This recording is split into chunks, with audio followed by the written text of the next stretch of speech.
into another episode of Under Review. I'm Lindsay Draper, and I am showing you all the parts of the bright side today because we are talking about the most improved player with a huge uptrend for the 2019 season. Who could it be, guys? Brian, I am looking at you first. Who was most improved on the field for you this year? Well, I'll tell you what, Lindsay and guys, I challenged Xavier Woods. You know, that was something, I wanted, Xavier Woods this first year, he got in early the second half of the season, started playing some slot corner, really didn't get to play much safety until this year, until he got to training camp and all.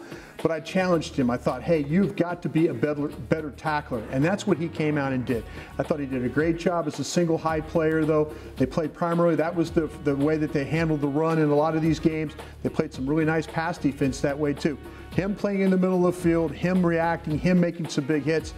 Xavier Woods, nice job the way you played this season. I was worried about you as a tackler, but you did a nice job. On the other side of the ball, Brian, thinking back to training camp, Michael Gallup, you saw him up there on the screen a second ago. I remember talking to Sanjay Lal about this kid, and he said he's so bright-eyed and eager to learn, but he's so raw. He has a lot to learn about routes, and I remember in preseason he was running out of bounds.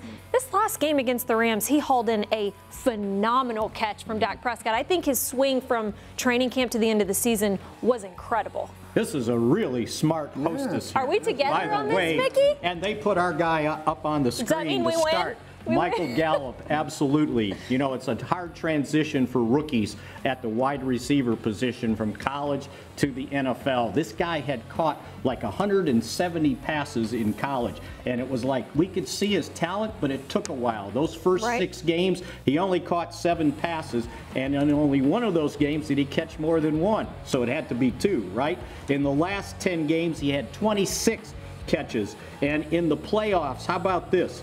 He had 8 catches for 137 yards and a touchdown, and I thought he made the biggest jump of anybody on this team from where he was to where he is now, a starter, and he will be their number 2 receiver next year. And let's not forget about Gallup. He probably suffered the most tragic situation of any player on this team and had to grow up off the field as well. So that was, you guys are exactly right about that.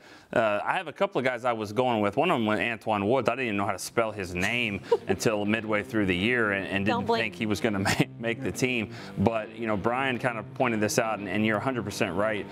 Randy Gregory. I didn't think Randy Gregory would ever play another snap for the Cowboys, and you know, watching what Josh Gordon did with the Cleveland and then New England, hey, there's a chance. And Gregory, you know, you got to give him credit for at least fighting and getting back. And then you saw at the end of the year, coming off that edge. Now, is he a penalty machine? Yes, 100%. He had some issues there, but he also made some big plays. He made a huge play against Tampa Bay. So what he was able to do, opposite of DeMarcus Lawrence, I think, you know, that was really big for a guy that I really never thought would come back. You know what, and Nick, somebody told me a year ago at training camp, not this summer, the previous summer, he had been suspended, and somebody said he will never play another game for the Dallas Cowboys. And is it me?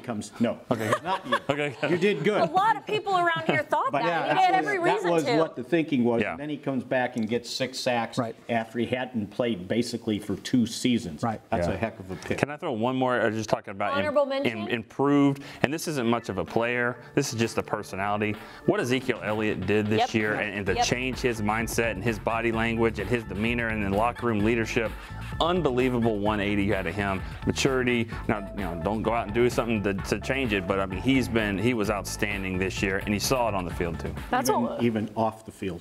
Oh my gosh, it was incredible. Lots of growth. This is an extremely young team, so a lot of upside for these guys. Stick around for more to come from Under Review.